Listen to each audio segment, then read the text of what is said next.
پاک و ہند بر صغیر کے مسلمانوں کا میں نے جب یہ دعوت مجھے وصول ہوئی تو ایک مقالہ لکھنا شروع کیا، جو جس وقت اس کو وقت پر میں نے تناسب سے دیکھا تو وہ کافی لمبا تھا. تو پھر میں نے سوچا کہ آپ لوگوں پر شاید بار ہو جائے اتنا لمبا مقالہ سننا، تو وہ مقالہ میں نے تحریر تو کر لیا جو میں منتظمین کے حوالے کر دوں گا، لیکن آج کے لیے میں نے اس کو ذرا مختصر کیا تاکہ 10-12 منٹ میں اپنے خیالات کا کچھ اظہار کر سکوں.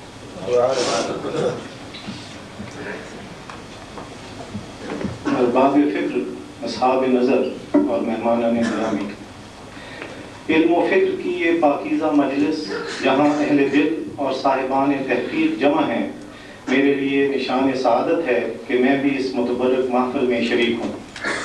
ایسی برکتوں سے معمور محافل میں اہل محبت کے لیے سامان تسکین اور صاحبان علم کی تشنگی کو سیراب کرنے کے مواقع میسر آتے ہیں. یہ مقدس بزم آرائیاں ایمان و سلامتی کی غماز ہوتی ہیں. یہاں کی حاضری سے عقل کو جلا اور پاکیزہ فکری کو دوام نصیب ہوتا ہے. اس محفل خیر و نور میں ایک ایسے سعادت نشان کا تذکرہ ہے جس نے اپنے کمالات علمیہ سے علم و تحقیق کو نئی جہاد سے روشناس کرایا. صاحبان علم و فکر کو آگہی کے نئے سراج منور دکھائے.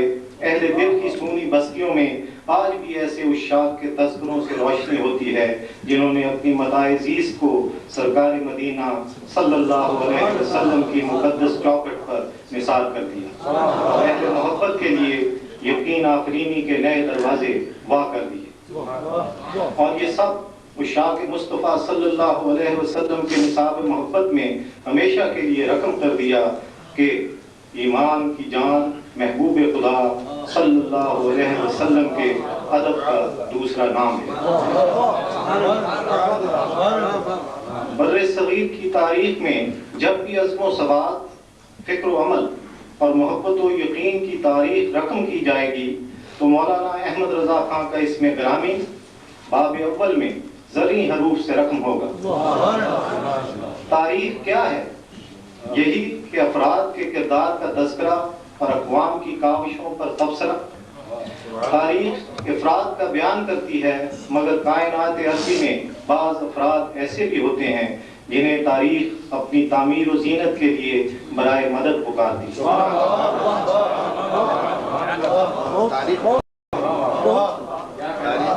تاریخ کے اوراق پارینہ کی حقائق جدید اور دائمی زیست انہی پاکیزہ نفوس کی بدولت نصیب ہوتی ہے. جب روشنی کے ان میناروں سے ہدایت کا نور ضیاء فرمائی کرتا ہے تو ملائکہ کی محفل میں رشک و حیرانی کا ایک دراز سلسلہ شروع ہو جاتا ہے اور خلیفہ الہی کی عظمتوں پر کائنات گواہ بن جاتی ہے. مجھے آج کی محفل کے ممدوح امام احمد رضا کی حیات پر گفتگو کرتے ہوئے ان کی ہمہ جہت شخصیت کا تصور سامنے آتا ہے تو ان کی صفات فاضلہ کے انتخاب میں دشواری آتی ہے کہ ان کی زندگی کے کس پہلو کو بیان کروں اور کس کو ترک کروں. شکار ماہ کے تسخیر آفتاب کروں، میں کس کو ترک کروں، کس کا انتخاب کروں. ان کی قرآن فہمی سے لے کر شعر گوئی تک کے موضوعات ایک جہان نو لیے ہوئے ہیں. وہ مترجم کی حیثیت میں ہیں تو شعور و بیان اور ادا و زبان کا ایک دبستان جدید نظر آتے ہیں. جب حدیث کی بات ہو تو نووی، اشکلانی، کستلانی اور سیوطی یاد آ جاتے ہیں. فقہ میں ابن مسعود اور ابن عباس کے کرم توجہ سے کشکول فکر بھرے نظر آتے ہیں. علم کلام میں امام رضا، ابو منصور، ماتریدی اور اشاعرہ کے ائمہ کے وقت اور دقت نظری کا نمائندہ ہیں. منطق و فلسفہ کا میدان امام کی شہ سواری فکر سے پامال ہے اور ارباب دانش کے یونان احمد رضا کے باج گزار ہیں. علوم معقول و منقول کا کون سا شعبہ ہے جس میں اعلیٰ حضرت درجہ اجتہاد پر فائز نہیں؟ اخلاق و عمل، غیرت و حمیت ملی ان کی ذات کے نرالے پہلو ہیں. اصابت فکر میں عکس صدیق ہے، حمیت دین میں دبدبہ فاروقی سے مزین ہے، علم و تقوی میں رنگ عثمانی جھلکتا ہے، فقر و شجاعت میں یہ فقیر علی ہیں۔ اعلیٰ حضرت کی ذات ایثار نفسی میں دین کے لیے ایسی ڈھال ہے کہ قرون اولیٰ کے مسلمان کے ایمان کی عملی تصویر دکھائی دیتے ہیں۔ اعلیٰ حضرت کی جامع شخصیت کا ہر پہلو مومنانہ اور ہر انداز مجاہدانہ ہے۔ مسلمانوں کی ہر میدان میں ان کی رہنمائی بروقت اور فراست سے معمور تھی۔ 1857 کی جنگ آزادی میں بر صغیر کا ہر شہر میدان کا آزاد بن گیا تھا۔ انگریزوں نے اپنی فتح کے بعد قتل و غارت کا بازار گرم کر دیا تھا۔ علماء و مشائخ کا قتل عام ہوا، شعائر اسلام کی توہین ہوئی، اہل اسلام کی املاک ضبط کر لی گئی۔ یورپ نے اس غارت گری پر ہی اکتفا نہ کیا بلکہ اس کے مضموم مقاصد میں یہ کوشش بھی شامل تھی کہ مسلمانوں کو ان کی تہذیبی اقدار، دین سے وابستگی، اللہ اور اس کے رسول صلی اللہ علیہ وسلم سے بے پایہ محبت کے جذبے اور الفت جہاد سے محروم کر دیا جائے، اور اس قوم رسول ہاشمی کو ہر اس شے سے محروم کر دیا جائے جو اس کی بقا اور علیحدہ تشخص کی ضامن ہو۔ ان حالات کا اجمالی سا جائزہ ہم پر یہ حقیقت روز روشن کی طرح واضح کر دیتا ہے کہ ان حالات میں دین و ملت کی پاسداری کا فریضہ ادا کرنا کس قدر مشکل تھا۔ امام احمد رضا کی ہمہ پہلو ذات نے اس مشکل میں کس انداز سے حالات سے پنجہ آزمائی فرمائی، چند جاننے والوں کے حوالے سے بیان کرتا ہوں۔ جسٹس پیر محمد کرم شاہ الازہری کے الفاظ میں کہ جس کے مقدر میں تمام داخلی اور مذہبی فتنوں سے نبرد آزما ہونا لکھا تھا، اور اس کے لیے یہ فریضہ چنا گیا کہ وہ پیکر حسن و جمال، منبع فضل و کمال، مصدر کرم و نور حضرت محمد مصطفیٰ صلی اللہ علیہ وسلم کی بارگاہ کی جانب ملت کا رخ موڑ دے۔ ایک اندازے کے مطابق حضرت امام کو 56 کے قریب علوم و فنون پر دسترس حاصل تھی۔ یہ ابھی ایک صاحب نے مقالے میں 100 کہا تو میں 56 تک ہی پہنچ سکا۔ علوم جدید، ریاضی، لوگارزم اور فزکس میں بہت بلند مرتبہ محقق ہوئے ہیں۔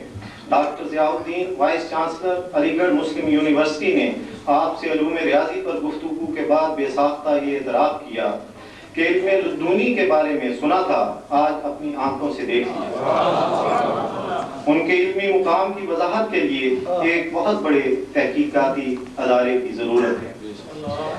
حضرت امام رضا کو علوم شریعہ میں بے پناہ دسترس حاصل تھی۔ ان کے بحر علمی نے ہمیشہ ہی ملت اسلامیہ کی دستگیری فرمائی۔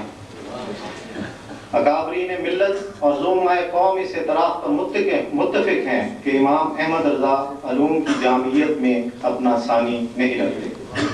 مفکر اسلام، شاعر مشرق علامہ اقبال فرماتے ہیں، ہندوستان کے دور آخر میں مولانا احمد رضا خان جیسا طباع اور ذہین فقیہ پیدا نہیں ہوا۔ مولانا اپنی رائے پختہ انداز میں قائم کرتے اور پھر اس پر مضبوطی سے قائم رہتے تھے۔ مولانا احمد رضا اپنے دور کے امام ابو حنیفہ ہیں۔ مولانا کی علمی گہرائی پر جسٹس ملک غلام علی صاحب کی رائے سماعت فرمائیے۔ جو علمی گہرائی میں نے ان کے یہاں پائی ہے وہ بہت کم علماء میں پائی جاتی ہے۔ عشق خدا اور رسول صلی اللہ علیہ وسلم تو ان کی صدر سے پھوٹتا ہے۔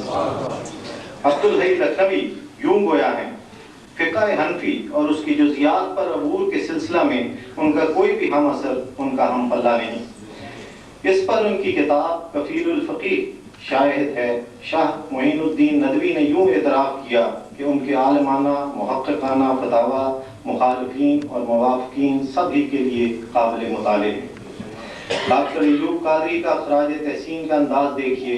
اگرچہ فاضل بریلوی تمام علوم میں متداولہ میں کمال مہارت رکھتے تھے مگر فقہ میں ان کا کوئی مد مقابل نہ تھا۔ حضرات غور فرمائیے کہ ایک علمی نشست میں سورہ والضحیٰ کی تفسیر مسلسل 6 گھنٹے فرمائی اور آخر میں فرمایا کہ ہم نے اس سورہ مبارکہ کی چند آیات کی تفسیر 80 اجزاء میں لکھی تھی، باقی عدم فرصت کی بنا پر نہ لکھ سکتے۔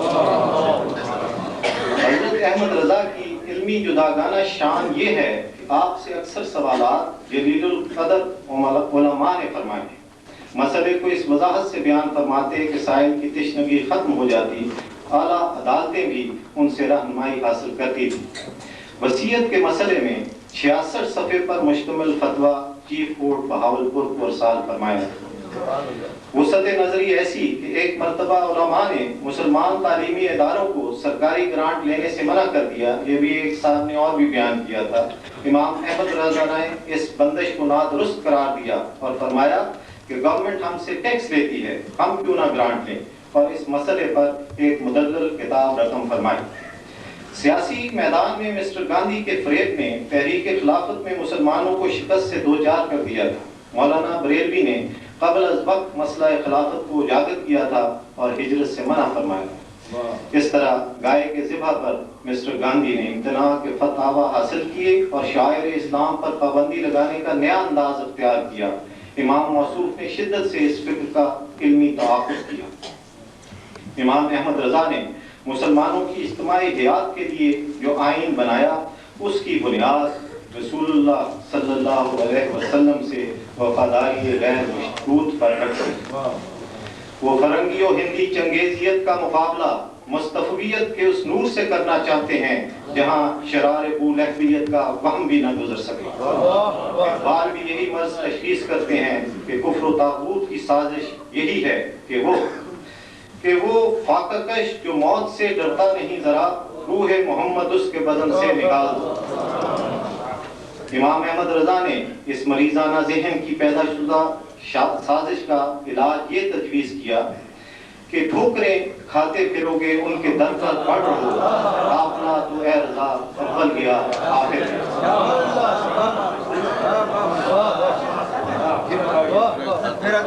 ٹھوکریں کھاتے پھرو گے ان کے در پہ پڑ رہو، قافلہ تو اے رضا اول گیا آخر میں۔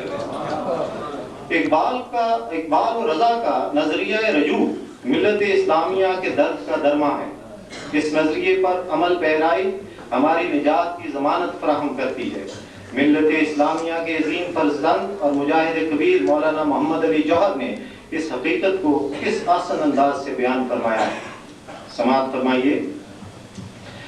اقبال کا کمال یہ ہے کہ اس نے مسلمانوں کے ذہن و فکر کو قرآن کی طرف موڑ دیا، اور مولانا احمد رضا کا کمال یہ ہے کہ انہوں نے مسلمانوں کے قلوب کو صاحب قرآن کی طرف موڑ دیا۔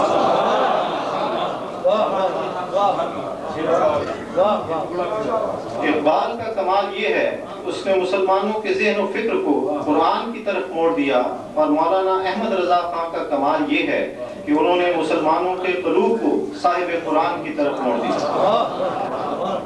صاحب مولانا احمد رضا خان کے نزدیک حریت ملت اور حریت فکر کا مصدر و ماخذ صرف اور صرف ذات رسالت مآب صلی اللہ علیہ وسلم سے وابستگی ہی سے میسر آ سکتا ہے۔ کائنات کی ہر قوت اور ہر طاقت قوت عشق مصطفیٰ صلی اللہ علیہ وسلم ہی کی طرف رجوع کرتی ہے۔ عشق مصطفیٰ صلی اللہ علیہ وسلم کی قوت ہی مرکز ایمان ہے، اور ملت و مذہب کی قوت مرکزیہ بارگاہ رسالت پناہ صلی اللہ علیہ وسلم سے تعلق ہی سے میسر آ سکتی ہے۔ انہیں کی ذات پاک، انہیں کی محبت مدار جان اور ایمان ہے، مرکز سے گریز ہمیشہ شکست و ریگ کا سبب بنتا ہے۔ امام احمد رضا کے نزدیک حریت فکر اور حریت وجود صرف اور صرف نسبت عشقیہ سے پیدا ہوتی ہے۔ انہوں نے مسلمانوں کو نسبت عشقی کی اس ذرا استقامت سے مزین کیا ہے جس کے بعد باطل کی کوئی فکر اور طاغوت کی کوئی حربہ جسم ملت پر کارگر نہیں ہے، کیونکہ اس وقت قلب و نگاہ اور فکر و عمل اس حسن میں ڈھل جاتا ہے۔ آخر کروں گا حضرت کے اس شعر پر، کروں مدح اہل دہل رضا پڑے اس بلا میں میری بلا، میں گدا ہوں اپنے کریم کا، میرا دین پارۂ نان ہے۔ پیش کیا جا رہا ہے جو اس نے کنز الایمان کے کنز کے کچھ اشارے پیش کیے۔ جسٹس نعیم احمد صاحب مفتی فتاوی رضویہ، جس کا اصل نام ہے العطایا النبویہ فی فتاوی الرضویہ، یعنی فتاوی رضیہ میں حضور صلی اللہ تعالی علیہ وسلم کے نور کے کمالات. تو یہ انشاءاللہ اس نور کی روشنی جسٹس صاحب دوسری جگہ بھی پھیلائیں گے. فرق سے چیف جسٹس صاحب میاں محمود احمد صاحب کو پیش کریں.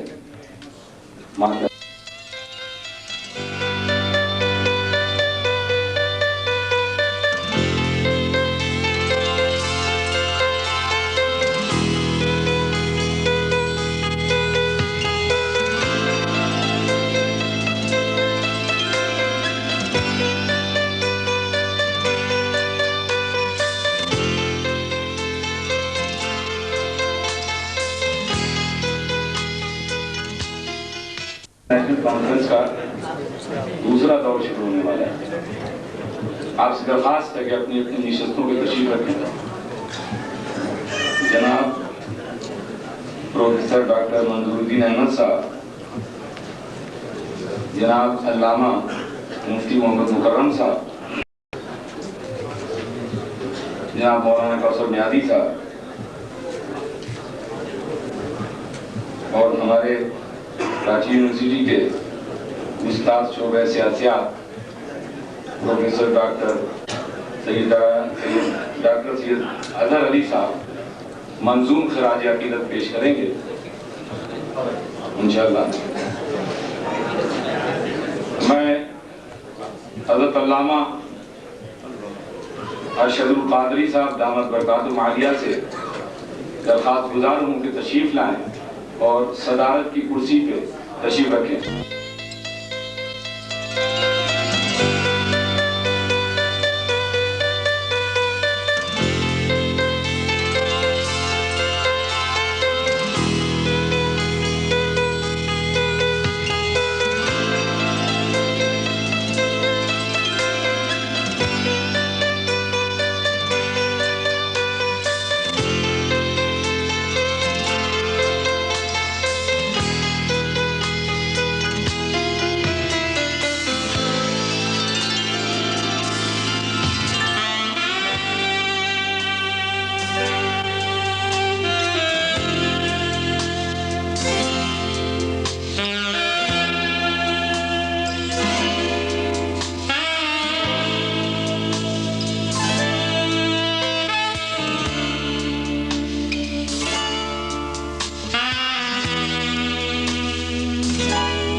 کس نوازی کن طبیبا چارہ سازی کن شہابی کس نوازی کن طبیبا چارہ سازی کن مریض درد سیانم اغثنی یا رسول اللہ مریض درد سیانم اغثنی یا رسول اللہ پریشانم پریشانم اغثنی یا رسول اللہ گرفتارم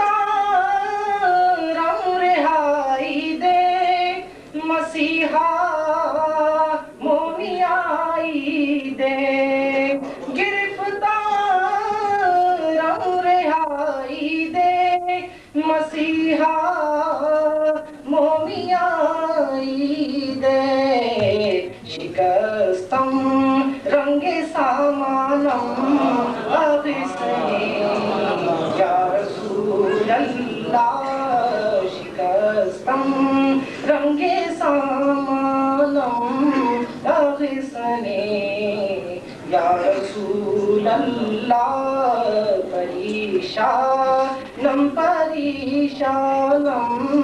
اغسنی یا رسول اللہ رضایت سائل بے پر توی سلطان لا تنہر رضایت سائل بے پر توی سلطان لا تنہر شاہ بہر عزی خانم اغسنی یا رسول اللہ شاہ بہر عزی خانم اغسنی یا رسول اللہ پریشانم اغسنی یا رسول اللہ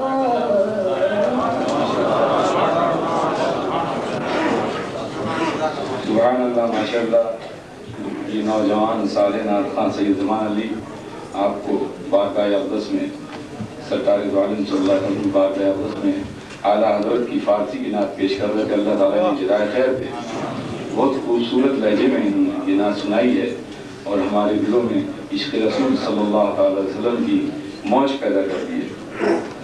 تو میں یہاں پہ دیکھ رہا ہوں کہ علامہ شاہ پروفیسر شاہ فرید اللہ صاحب تشریف فرما. میں ان سے درخواست کروں گا کہ سامنے صوبے پہ تشریف لائیں. شاہ فرید اس سے پہلے کہ مقالے کی نشست شروع ہو، کراچی یونیورسٹی کے پروفیسر سید ڈاکٹر اظہر علی صاحب نے اعلیٰ حضرت عظیم البرکت رحمۃ اللہ تعالیٰ علیہ کی شان میں منقبت کہی ہے. میں ان سے درخواست کروں گا کہ اس منقبت کے اشعار حاضرین کے سامنے پیش کریں اور ہمارے قلوب کو گرمائیں. جناب پروفیسر سید ڈاکٹر اظہر علی صاحب کی زندگی ایک ایسا وسیع گلستان ہے جس میں رنگ و خوشبو کے بے شمار گوشے موجود ہیں، اور کسی بھی فاضل اور عالم کے لیے یہ بہت مشکل ہوگا کہ ان کی زندگی کا کوئی ایک گوشہ لے کر اس پر کما حق و بحث کر سکے، اپنے خیالات کا اظہار اس پہ کر سکے. یہ بندہ عاجز و ناچیز جو آپ کے سامنے حاضر ہے،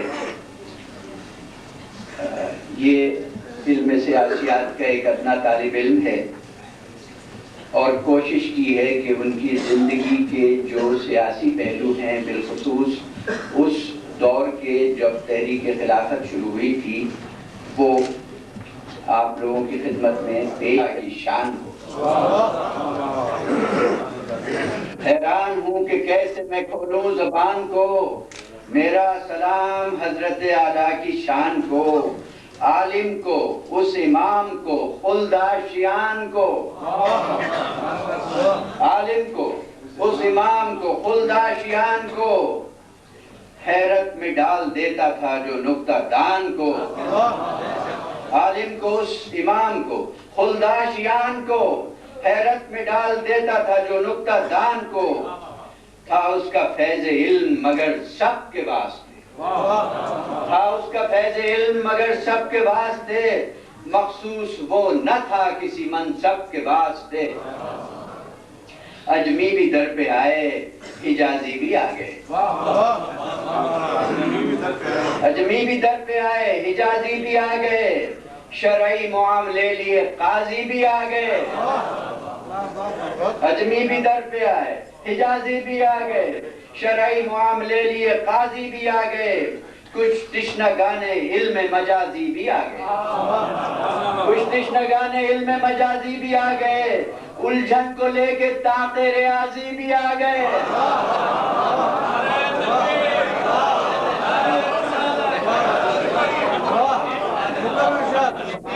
رسمی بھی در پہ آئے, حجازی بھی آ گئے, شرعی معاملے لیے قاضی بھی آ گئے, کچھ تشنگان علم مجازی بھی آ گئے, الجھن کو لے کے طاق ریاضی بھی آ گئے, ایک ایک کو مطمئن کیا ہر اعتبار, ایک ایک کو مطمئن کیا ہر اعتبار سے, سیراب کتنے ہو گئے اس جوئے بار سے.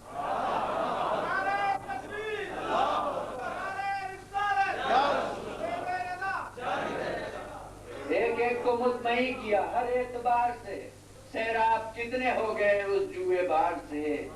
دراصل ہے حیات رضا ایک لالا زار, عرض کر چکا ہوں, دراصل ہے حیات رضا ایک لالا زار, اور اس میں رنگ و مہک کے گوشے ہیں بے شمار, اور اس میں رنگ و مہک کے گوشے ہیں بے شمار. تصنیف و درس و جہد و تصوف کے برگ و بار. دراصل ہے حیات رضا ایک لالا زار, اور اس میں رنگ و مہک کے گوشے ہیں بے شمار. تصنیف و درس و جہد و تصوف کے برگ و بار, اور حسن ناز کوئی بھی یکتائے روزگار, اور حسن ناز کوئی بھی یکتائے روزگار. جو عشق مصطفیٰ کے ہو ماتحت شخصیت, جو عشق مصطفیٰ کے ہو ماتحت شخصیت, پھر کیوں نہ ہو وہ ایک ہما جہد شخصیت. اقبال نے جو دیکھی تھی جرأت امام میں, اقبال نے جو دیکھی تھی جرأت امام میں, ترکی بترکی فتوے کی قدرت امام میں. اقبال نے جو دیکھی تھی جرأت امام میں, ترکی بترکی فتوے کی قدرت امام میں, مسلک پہ ڈٹ کے رہنے کی قوت امام میں, مسلک پہ ڈٹ کے رہنے کی قوت امام میں. ان کو گلا یہ تھا کہ ہے شدت امام میں.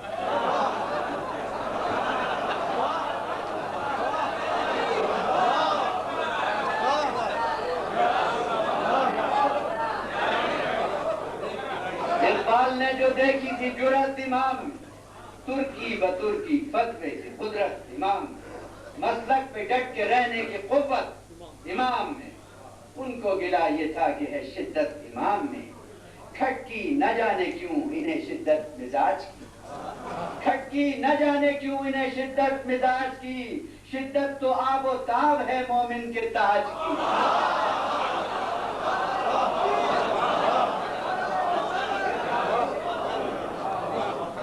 کھٹکی نہ جانے کیوں انہیں شدت مزاج کی. شدت تو آب و تاب ہے مومن کے تاج کی. ارے اقبال خود یہ کہتے ہیں مومن کی بات میں, اقبال خود یہ کہتے ہیں مومن کی بات میں, جبروت اور قہر ہوں اس کی صفات میں. اقبال خود یہ کہتے ہیں مومن کی بات میں, جبروت اور قہر ہوں اس کی صفات میں. شاہین کا مزاج ہو مومن کی ذات میں, جبروت اور قہر ہوں اس کی صفات میں. شاہین کا مزاج ہو مومن کی ذات میں. باطل کو وہ نہ بخشے کبھی رزمیات میں.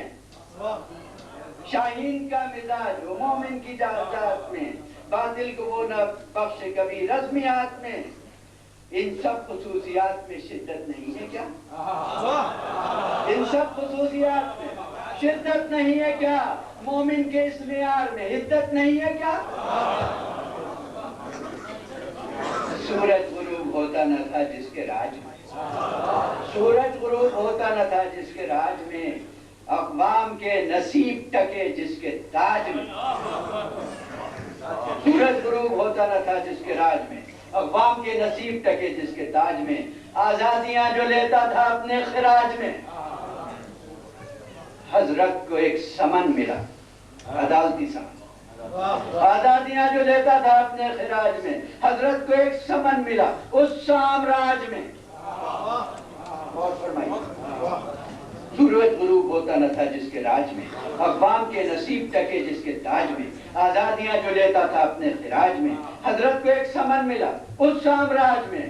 خوش کر کے اس سمن کو نظر سے ہٹا دیا, خوش کر کے اس سمن کو نظر سے ہٹا دیا. انگریز کی کچہری کو ٹھیکا دکھا دیا.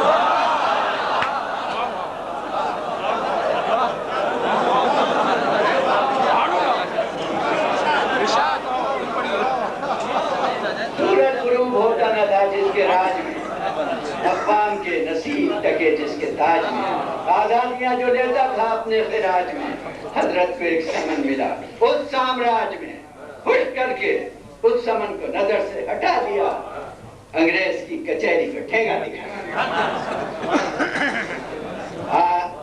ان کی نظر میں جو بھی تھا جیسا جتا دیا، ان کی نظر میں جو بھی تھا جیسا جتا دیا، انگریز کو مقام بھی اس کا بتا دیا، تصویر بادشاہ کو نیچا دکھا دیا، تصویر بادشاہ کو نیچا دکھا دیا، خط پر ٹکٹ لگایا تو الٹا لگا دیا۔ ان کی نظر میں جو بھی تھا جیسا جتا دیا، انگریز کو مقام بھی اس کا بتا دیا، تصویر بادشاہ کو نیچا دکھا دیا، خط پر ٹکٹ لگایا تو الٹا لگا دیا۔ مقصد یہ تھا کہ ہر کوئی اوقات پر رہے۔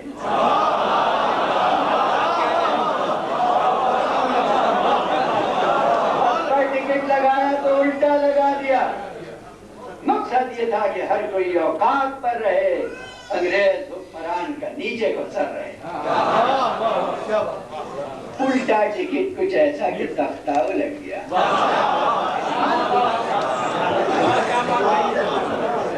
الٹا ٹکٹ کچھ ایسا کہ تختہ الٹ گیا، انگریز حکمران کا پتہ ہی کٹ گیا۔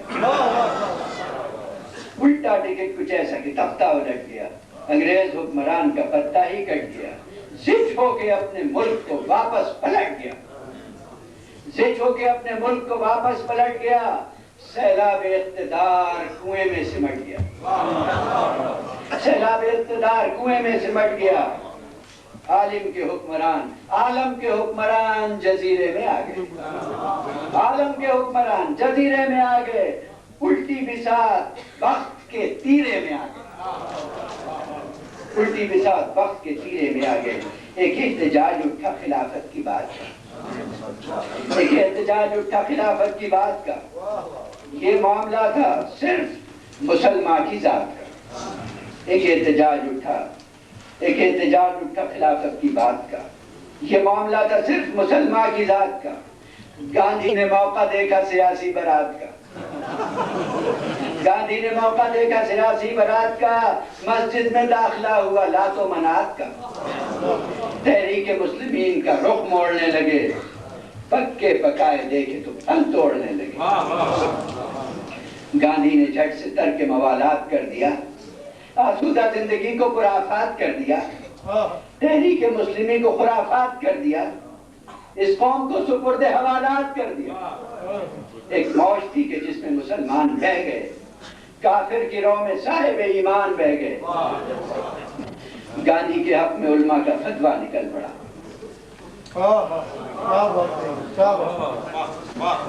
گاندھی کے حق میں علماء کا فتویٰ نکل پڑا، اٹھا فرنگی میل تو نلوا نکل پڑا۔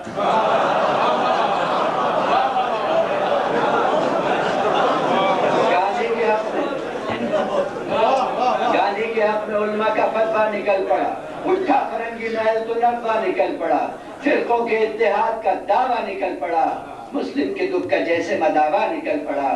فتوے سے ہو گئے تھے مسلمان مطمئن، ہندو کی ذات پر ہوا ایمان بالیقین۔ مسلم سے ہندوؤں کے یہ پیرائے ہو گئے، مسلم سے ہندوؤں کے یہ پیرائے ہو گئے، دونوں میں دوستی ہوئی یک رائے ہو گئے، دونوں میں دوستی ہوئی یک رائے ہو گئے، جو دور دور رہتے تھے ہمسائے ہو گئے۔ ہندو سے مسلموں کے یہ پیرائے ہو گئے، دونوں میں دوستی ہوئی یک رائے ہو گئے، جو دور دور رہتے تھے ہمسائے ہو گئے، ہمسائے ایک نعرے میں ماں جائے ہو گئے، ہمسائے جو دور دور رہتے تھے ہمسائے ہو گئے، ہمسائے ایک نعرے میں ماں جائے ہو گئے، ہمسائے ایک نعرے میں ماں جائے ہو گئے۔ مسلم کو کچھ نہ فکر تھی اپنے مال کی، مسلم کو کچھ نہ فکر تھی اپنے مال کی، جے تھی مہاتما کی وجے رام لال کی۔ کچھ مسلموں نے یہ کسی مفتی کی مان لی، کچھ مسلموں نے یہ کسی مفتی کی مان لی، گھر بار اپنے بیچ کے ہجرت کی ٹھان لی، سوچی نہ اگلی پچھلی کچھ ایسی اڑان لی، ہجرت کی مشکلوں نے ہزاروں کی جان لی۔ سازش یہ تھی کہ ہند سے ان کا خروج ہو، اپنے محاشر جی کا یہاں پر عروج ہو۔ حضرت رضا کو علم تھا کیسا یہ کھیل ہے،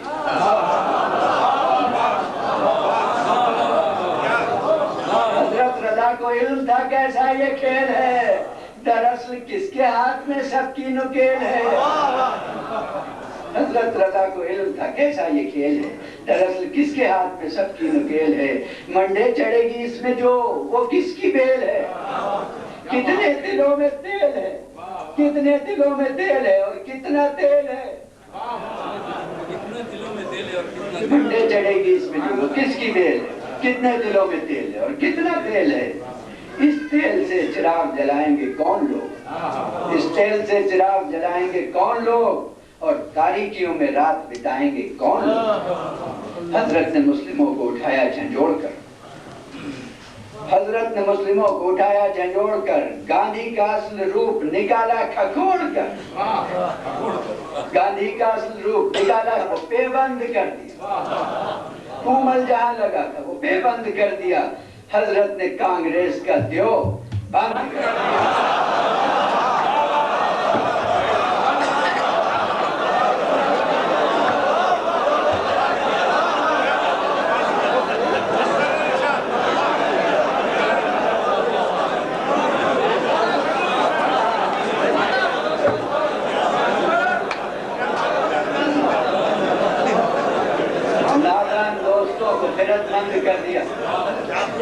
نادان دوستوں کو خیرت مند کر دیا، جذبات کو شعور کا پابند کر دیا، کومل جہاں لگا وہ بے بند کر دیا۔ حضرت نے کانگریس کا دیوبند کر دیا۔ چرخا رکا تو سود کا تانا بکھر گیا، چرخا رکا تو سود کا تانا بکھر گیا، ہندو کی دوستی کا ملمہ اتر گیا۔ اب سحر سامری سے نکلنے لگے تھے لوگ، اب سحر سامری سے نکلنے لگے تھے لوگ، ٹھوکر لگی تو خود ہی سنبھلنے لگے تھے لوگ، حضرت کی سچی بات سمجھنے لگے تھے لوگ، ان کے بتائے رستے پہ چلنے لگے تھے لوگ۔ آنکھیں کھلی تو، آنکھیں کھلی تو قوم کی پر کیا مزہ ملے، آنکھیں کھلی تو قوم کی پر کیا مزہ ملے، حضرت تو اپنے رب حقیقی سے جانا۔ صاحب سابق وائس چانسلر کراچی یونیورسٹی موجود ہیں، سیاسیات کے شعبے سے ان کا تعلق ہے، متعدد کتابوں کے مصنف ہیں۔ میں ان سے درخواست کروں گا کہ تشریف لائیں۔ محترم علماء کرام، بزرگان دین اور حضرات، میں آپ سب کا بڑا ممنون و مشکور ہوں کہ آپ نے ہمیں اس کانفرنس میں مدعو کیا اور شریک ثواب کیا۔ مجھے معلوم ہے کہ بہت سے حضرات میں خالق ہوں گے اور وقت کم ہے، اس لیے صرف اس ثواب میں شریک ہونے کی سعادت کے سلسلے میں چند معروضات پیش کرنے کی جسارت کروں گا۔ یہاں پر اتنے جید علماء کرام موجود ہیں، ان کے سامنے میں اپنے علمی بے وضاحتی کا شعور و احساس ہے، لیکن چونکہ آپ نے مدعو کیا ہے اس لیے چند باتیں عرض کروں گا۔ مجھے افسوس ہے کہ میں کوئی تحریری مقالہ نہیں پیش کر سکا۔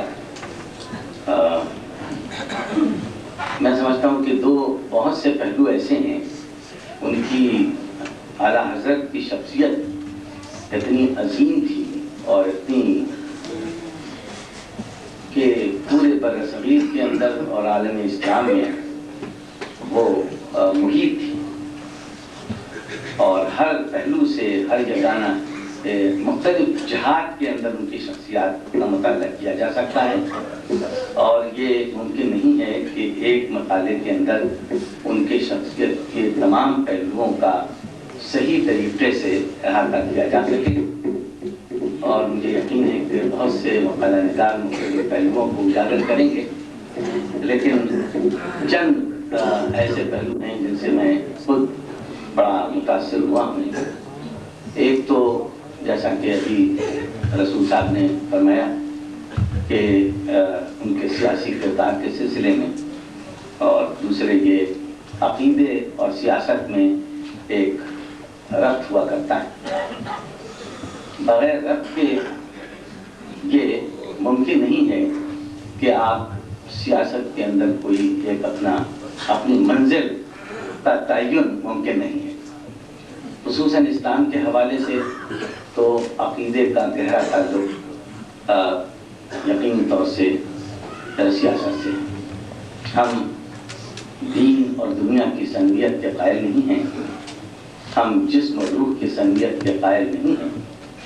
دراصل انسان کی ذات جو ہے وہ بذات خود اس کے روح کی تجسیم, اور یہی ایک بڑا حوالہ ہے کہ انسان اپنے ذات, اپنے روح اور جسم کا ایک محور تلاش کرتا ہے. ایک طرف تو میں سمجھتا ہوں کہ سب سے بڑا محور تو یہ ہے توحید الہی کا عقیدہ کہ اللہ کی ذات کے گرد تمام ہماری شخصیات, ہماری انفرادیت جو ہے وہ اس میں ضم ہو کر کے رہ جاتی ہے. لیکن اللہ کی ذات کو سمجھنا اس کا مظہر بھی ہوا کرتا ہے. اس لیے کہ جس طرح سے روح کا مظہر جسم ہے, اسی طریقے سے معاشرہ بذات خود ایک اجتماعی روح کی تجسیم یا کہنا چاہیے کہ اس کا مظہر ہے. تو اس تجسیم کے سلسلے میں ہم یہ سمجھتے ہیں کہ رسول اللہ کی ذات گرامی جو ہے بذات خود جو ہے وہ ہمارے معاشرے کی روحانی اور جسمانی مرکز ہے. حضرت علامہ مفتی مظہر اللہ شاہ صاحب رحمۃ اللہ تعالیٰ علیہ کے پوتے ہیں, فاضل ہیں جامعہ نظامیہ کے, درس نظامیہ کے, اور دہلی یونیورسٹی سے آپ نے ایم اے کیا ہے اور جامعہ ملیہ میں استاد ہیں. تشریف لاتے ہیں جناب علامہ مفتی محمد مکرم صاحب. بسم اللہ الرحمن الرحیم. الحمدللہ رب العالمین والصلاة والسلام على سید الانام والمرسلین محمد وآلہ الطیبین الطاہرین واصحابہ المرتضین الی یوم الدین. اما بعد. عالی وقار صدر محترم اور معزز حاضرین کرام, اصل مقالہ جو ادارہ تحقیقات امام احمد رضا کی خدمت میں پیش کیا ہے وہ تو کافی طویل ہے. کوشش کی ہے کہ اس کا کچھ خلاصہ آپ کی خدمت میں پیش کریں.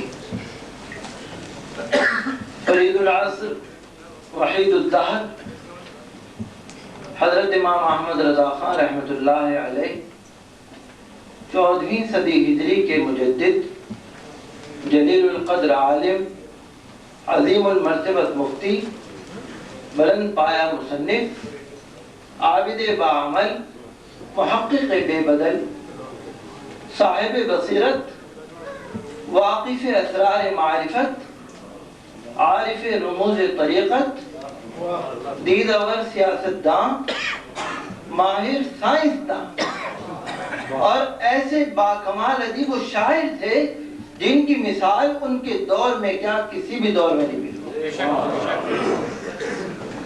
آج ان کا چرچا ایشیا کے علاوہ یورپ اور افریقہ ہر طرف ہے.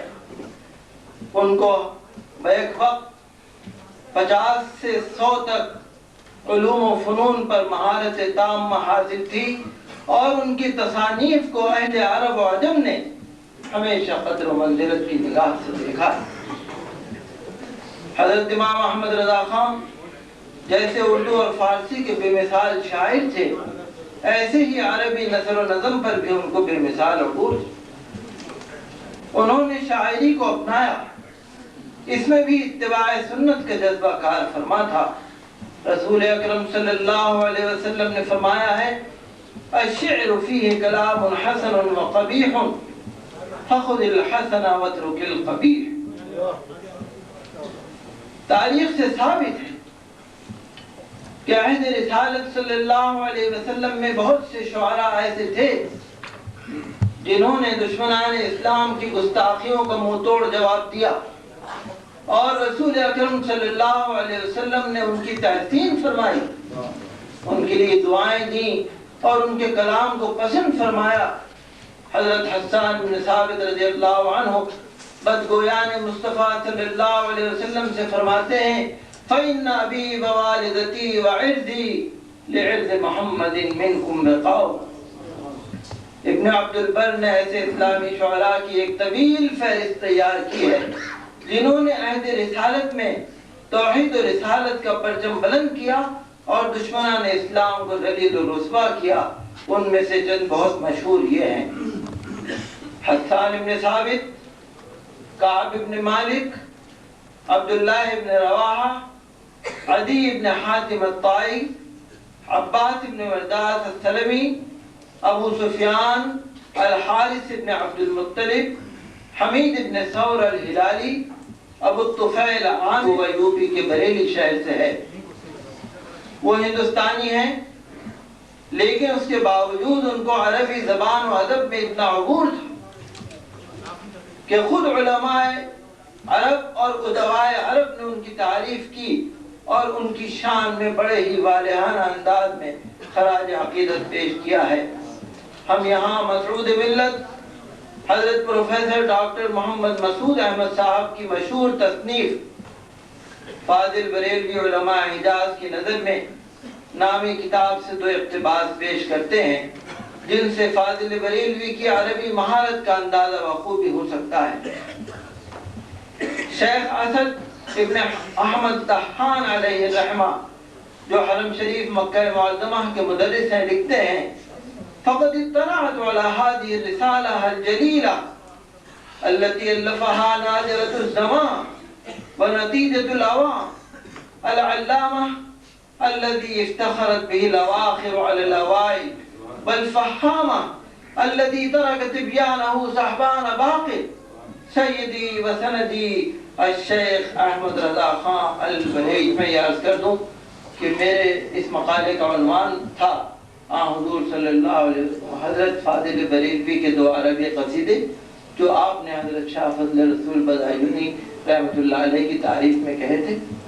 تو چونکہ مقالے کا عنوان وہ تھا اس لیے شاعری سے متعلق یہاں پر میں ذکر کر رہا ہوں کہ حضرت فاضل بریلوی نے عربی شاعری کو اپنایا تو کس پائے تک پہنچایا، اور آج جاہلیت کے دور سے لے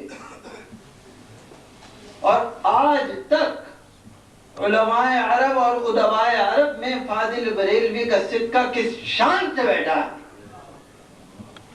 یہ دیکھنے کی بات ہے۔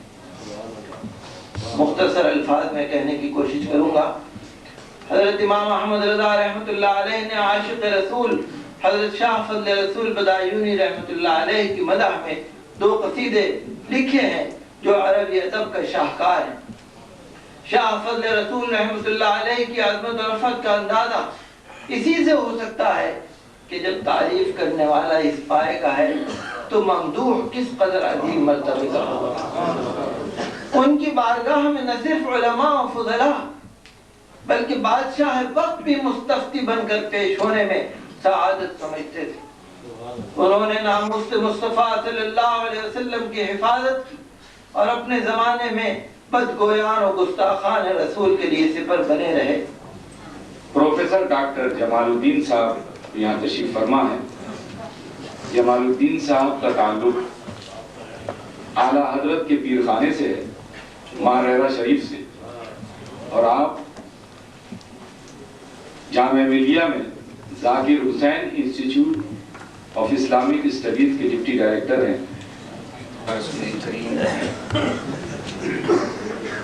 صدر محترم علماء اکرام اور ہمشیرگان و برادران اہل سنت، السلام علیکم۔ آپ کی خدمت میں ایک مضمون مختصر سا لے کر حاضر ہوا ہوں۔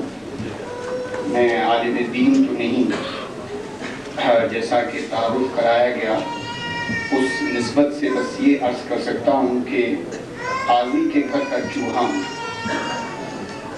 اور تاریخ کا طالب علم ہوں بنیادی طور پر، اور تاریخ میں بھی وسط ایشیا پر میری ریسرچ ہے، لیکن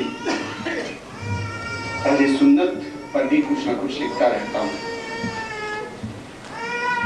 آپ کی خدمت میں جو مضمون پیش کر رہا ہوں اس کا عنوان ہے وہابی تناظر میں بریلوی تحریک کا مطالعہ، باربرا مٹکاف کی تحقیقات کا ایک تنقیدی جائزہ۔ اور میں ایک بات عرض کر دوں اور معذرت خواہ بھی ہوں ناظرین جلسہ سے کہ یہ مضمون کچھ ایسا ہے کہ شروع سے لے کر آخر تک بندھا ہوا چلتا ہے، اور امید کرتا ہوں کہ آپ کی سماعت پر یہ بار نہ بنے گا۔ میں پہلے پیش خدمت مضمون کے عنوان اور خاکے کا شان نزول آپ کے سامنے مختصراً عرض کرنا چاہوں گا۔ چند ماہ قبل جامعہ ملیہ اسلامیہ میں باربرا مٹکاف سے مختصر ملاقات ہوئی۔ کسی دانشور نے حامی امام احمد رضا کی حیثیت سے میرا تعارف کرایا، لہذا دیوبند بریلی اختلاف کے حوالے سے کچھ گفتگو بھی رہی۔ ہمارے ایک غیر مسلم دانشور ساتھی نے سوال کیا کہ علماء اہل سنت کے تصور رسالت کی کیا موٹی موٹی خصوصیات ہیں۔ جواب دیتے ہوئے میں نے فاضل بریلی کا یہ شعر پیش کیا کہ میں تو مالک ہی کہوں گا کہ وہ مالک کے حبیب، یعنی محبوب و محب میں نہیں میرا تیرا۔ باربرا مٹکاف نے چھوٹتے ہی کہا شرک۔ میں نے بھی برجستہ عرض کیا آپ دیوبندی اینک سے دیکھ رہی ہیں، لہذا آپ سے اسی قسم کے اعتراض کی توقع کی جا سکتی ہے۔ اور میں نے پھر فاضل بریلی کا ایک شعر پیش کیا ان کی خدمت میں کہ شرک ٹھہرے جس میں تعظیم حبیب، اس برے مذہب پہ لعنت کیجیے۔ لیکن میں نے لعنت ہی پر اکتفا نہیں کیا، بس اس دن سے ارادہ کر لیا کہ باربرا مٹکاف نے اپنی تحقیقی کتاب Islamic revival in British India Deoband 1860 to 1900 جو پرنسٹن سے 1982 میں شائع ہوئی ہے، اس کے 7ویں باب میں دی بریلویز کے عنوان کے تحت جو تحقیقات اور تجزیات انہوں نے پیش کیے ہیں ان کا تعاقب کروں۔ ابھی یہ تعاقب مکمل نہیں ہے، بہرکیف باربرا مٹکاف کی تحقیقات کا جائزہ آپ کے سامنے پیش کرنے کی کوشش کر رہا ہوں۔ باربرا کے زیر بحث 7ویں باب کا عنوان ہے آلٹرنیٹو ٹینڈنسیز ودن سنی اسلام، دی اہل حدیث اینڈ دی بریلویز۔ باربرا سے پہلے بھی کچھ جدید مورخ جیسے W.C. اسمتھ اور فرانسس رابنسن انہوں نے بھی بریلویوں کے ادب کا مطالعہ کیے بغیر ان پر ناقدانہ تبصرہ اپنی تحقیقات میں پیش کیا ہے۔ اسمتھ نے تو بریلوی مکتب فکر کو موربنڈ یعنی قریب المرگ بتایا ہے۔ اسمتھ کی نے ایک بڑی لمبی فرد جرم ہے، وہ انگریزی اقتباس سے وہ میں چھوڑ رہا ہوں۔ اسمتھ نے جو فرد جرم تیار کی ہے اور اس میں جو الزامات عائد کیے ہیں وہ ہیں توہمات، صوفیاء کرام کی پرستش اور تنزل، اور ہندوستان کے قابل رحم دیہاتیوں یعنی گواروں کو ان کے تمام معتقدات اور رسوم و رواج کے ساتھ اسلامی معاشرے میں گوارا کر لینا، یہ ہیں ان کے مرتب کی ہوئی فرد جرم۔ اسمتھ اور ان کی قبیل کے دوسرے مورخین اور دانشوروں نے دراصل یہ فرض کر لیا ہے کہ محمد بن عبد الوہاب نجدی عالم اسلام میں اصلاحی تحریک کے بانی تھے، اور ان کی اصلاحی تحریکوں کو بر صغیر میں جن مولویوں نے وسعت دی وہ سبھی عظیم مصلح تھے۔ ان کی نظر میں محمد بن عبد الوہاب نجدی مصلح عظیم، ان کے پیشرو امام ابن تیمیہ قابل تقلید، اور جس نے ان کی دعوت قبول نہیں کی اور وہ قدیم مذہب اسلام پر قائم رہا وہ ان کا مخالف اور اس کی تنقید لازمی، اس کا رد فرض عین۔ اصلاحی تحریکوں کو آسمان پر بٹھانے والوں نے اب انہیں فنڈامنٹلزم، بنیاد پرستی قرار دے دیا ہے، اور بنیاد پرستی کو دنیا کی تمام اقوام کے لیے مہلک قرار دے دیا ہے۔ مغربی مورخین کی دانشورانہ روایت کو بر صغیر کے بعد مشہور دانشوروں نے بھی قبول کر لیا ہے۔ ان میں ایک نمایاں نام شیخ محمد اکرام کا ہے۔ کوثر سلسلے کی تیسری کتاب موج کوثر میں بریلوی پارٹی کے زیر عنوان فرماتے ہیں، اور غور کرنے کی بات ہے کہ مغربی دانشوروں کی عینت کو لمحہ بھر کے لیے نہیں اتارتے۔ لکھتے ہیں کوٹ، اہل حدیث نے فروعات میں جیسے رفع یدین میں قوم کی دیرینہ روایات کا جس طرح احترام نہیں کیا، اور اس معاملے میں قوم کے سب سے بڑے عالم امام الہند شاہ ولی اللہ کے طریقہ کار کو ترک کر دیا ہے، اس سے دو قابل ذکر نتیجے نکلے ہیں جو دونوں ایک دوسرے کی ضد ہیں، اور دونوں میں سے ایک بھی ایسا نہیں جسے وہابی اہل رائے پسند کرتے ہوں۔ پہلا نتیجہ اصلاحی تحریک کے خلاف زبردست رد عمل اور بریلوی پارٹی کا آغاز ہے۔ صوبہ جات متحدہ کی جس بستی یعنی رائے بریلی میں مولانا سید احمد بریلوی پردہ عدم سے ظہور میں آئے تھے، اس کی ایک ہم نام بستی بانس بریلی میں 1272 ہجری میں ایک عالم پیدا ہوئے، مولوی احمد رضا خان نام۔ انہوں نے کوئی 50 کے قریب کتابیں مختلف نظائی اور علمی مباحث پر لکھی اور نہایت شدت سے قدیم حنفی طریقوں کی حمایت کی۔ وہ تمام رسوم فاتحہ خوانی، چہلم، برسی، 11ویں، عرس، تصور شیخ، قیام میں میلاد، استمداد از اہل اللہ مثلاً یا شیخ عبدالقادر جیلانی شہن اللہ۔ ان سے ابھی کچھ دن پہلے میری گفتگو ہوئی حضرت متعلق فون پر، بڑی عقیدت و محبت کا اظہار فرمایا حضرت سے۔ میں نے کہا کہ آپ عاشق رسول ہیں، عاشق رسول سے محبت کرتے ہیں، تو آپ نے جو جملہ کیا ہے کہا وہ بڑا تاریخی جملہ ہے، کہا کہ میں عاشق رسول تو کیا ہو سکتا ہوں، البتہ ایک عاشق رسول کا غلام ہونے پر فخر کرتا ہوں۔ یہ ایک ایسا جملہ ہے جس سے واقعی میرے قلب میں ایسی محبت پیدا ہو گئی کہ واقعی جو عاشق رسول سے محبت کرے گا یہ اس کے عاشق رسول ہونے کی دلیل ہے، اور جو عاشقان رسول کو اپنا کا غلام کہتا ہے وہ یقیناً عاشق رسول ہے، اور انشاءاللہ تعالیٰ اس شاقان رسول کے ساتھ اس کا حشر ہوگا۔ میں اس تمہید کے ساتھ میں درخواست کروں گا مولانا کوثر نیازی صاحب سے کہ وہ تشریف لائیں اور مہمان خصوصی کی حیثیت سے اپنا خطاب ہم سے فرمائیں۔ الحمدللہ رب العالمین، والصلاة والسلام علی سید المرسلین وعلی آلہ واصحابہ اجمعین من یومنا ھذا الی یوم الدین۔ صدر گرامی کا، مہمانان گرامی، خواتین و حضرات،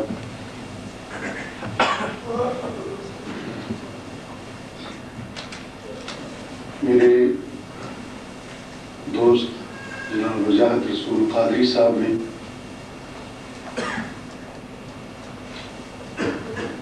جو بات مجھ سے نقل کی اس میں نے ان سے عرض کیا تھا کہ مجھے عاشق رسول نہ کہیے، مگر پر نالہ وہیں رہا، اور آج پھر انہوں نے اسی لقب سے مجھے سرفراز فرمایا، میں ان کا ممنون۔ مگر عشق رسول ایک ایسی ذمہ داری ہے، ایک ایسا منصب ہے، ایک ایسا اعزاز ہے کہ اس پر فائز ہونے مجھ میں ہمت نہیں۔ میں نے ایک شعر کہا تھا کہ کوثر ہے دل میں ایک ہی اعزاز کی ہوس، کوثر ہے دل میں ایک ہی اعزاز کی ہوس، کہہ دیں وہ حشر میں یہ ہمارا غلام ہے۔ اس اعزاز ہی کو پہنچ جاؤں تو بڑی سعادت ہے۔ عشق رسول کی منزل تو بہت بڑی منزل ہے۔ حضرت خواجہ نظام الدین اولیاء محبوب الہی نے فرمایا ہے کہ انوار روحانی کے 10 درجے، پہلا نور روح، دوسرا نور عقل ہے، تیسرا نور معرفت ہے، چوتھا نور علم ہے، پانچواں نور یقین ہے، چھٹا نور توفیق ہے، ساتواں نور بصر ہے، آٹھواں نور حیا ہے، نواں نور محبت ہے، اور 10واں نور عشق۔ مجھے سے خاطی تو پہلی 9 منزلوں میں سے پہلی منزل کے قریب بھی نہیں پھٹکے کہ وہ 10ویں منزل تک رسائی کی بات کر سکے. اور حضرت خواجہ نظام الدین اولیاء رحمۃ اللہ علیہ نے یہ بھی فرمایا کہ عشق عشقہ سے نکلا ہے، اور یہ ایک ایسی بیل ہے جو درختوں کو اپنی لپیٹ میں لے لیتی ہے، خود تو پنپتی رہتی ہے لیکن درختوں کو پنپنے نہیں دیتی. اور جو شخص اس کی لپیٹ میں آ جائے تو اس میں عشق کا جذبہ تو پنپتا رہتا ہے لیکن وہ خود جل کر راکھ ہو جاتا ہے. حقیقت یہ ہے کہ عاشق رسول تو صرف وہ ہستی ہو سکتی ہے جس کے نزدیک سرکار اس کائنات میں صرف سرکار رسالت مآب کی ذات پاک.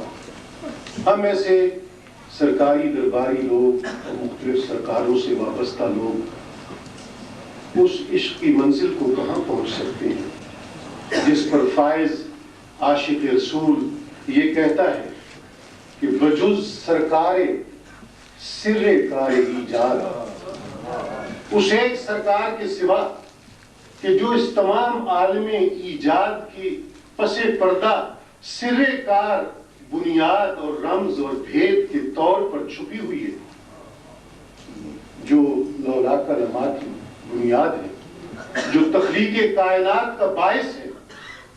بجز سرکار سر کار ایجاد سروکار بسرکار نہ داریں. ہم کسی اور سرکار سے کوئی سروکار ہی نہیں رکھتے.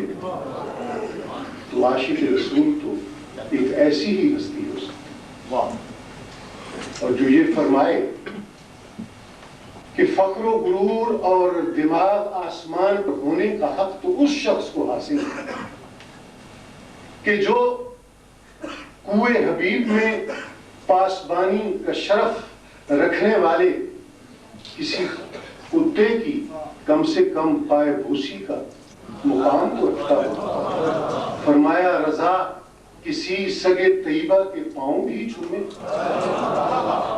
رضا کسی سگے طیبہ کے پاؤں بھی چومے، تم اور آہ کے اتنا دماغ لے کے چلے. اور عاشق رسول تو وہ ہے جو یہ کہے کہ آخری وقت میں میری زبان پر اس خدا کا نام ہو جو خدائے محمد ہے صلی اللہ علیہ وآلہ وسلم. اور کس انداز سے کہا کہ خدائے محمد کا لفظ میری زبان پر ہو اور محمد کا لفظ میری زبان پر ہو، مگر اس میں بھی ڈنڈی مار گئے. عشق پھر غالب رہا، کہا دم نزہ جاری ہو میری زبان پر محمد محمد خدائے محمد. 2 دفعہ محمد، 1 دفعہ خدائے محمد، کہ وہ ہے بھی توحید کی ذات اور واحد خدائے واحد. تو سرکار کے بارے میں کہا دم نزہ جاری ہو میری زبان پر محمد محمد خدائے محمد. عاشق رسول تو وہ ہے، عاشق رسول تو وہ ہے جو سورہ والنجم کے اس مشہور مقام کے بارے میں کہ اندہ سدرۃ المنتہا، سدرۃ المنتہا کے قریب مفسرین کہتے ہیں کہ آپ نے جبریل امین کو دیکھا، جبریل امین کا دیدار کیا. عاشق رسول تو وہ ہے جو اس مقام کی وہ تفسیر بیان کرے کہ جسے سن کر عاشقوں کے سینے میں ٹھنڈک پڑ جائے. مفسرین یہی کہتے ہیں، یہی کہتے ہیں، مگر یہ عاشق رسول کہتا ہے کہ حضور اقدس کا اس میں کیا کمال ہے کہ جبریل کو دیکھ لیں. حضور اقدس کا اس میں کیا کمال ہے کہ جبریل کو دیکھ لیں. جبریل کا کمال ہے کہ حضور اقدس کی زیارت سے مشرف ہوں. فرمایا کہ یہ دید جبریل امین کی دید نہ تھی، یہ حق تعالی کی دید. اور کوئی کوئی غیب کیا تم سے نہاں ہو بھلا، جب نہ خدا ہی چھپا تم کے کروڑوں لوگ۔ تو عاشق رسول تو وہ ہے جو یہ کہے کہ اس کی گلی چھوڑ کے جانے والا پھر کہیں کا نہیں رہتا، در در کی ٹھوکریں کھاتا ہے، در بدر ہو جاتا ہے، ذلیل و خوار ہوتا ہے، دنیا و آخرت دونوں جگہ اسے کوئی ٹھکانہ نہیں ملتا۔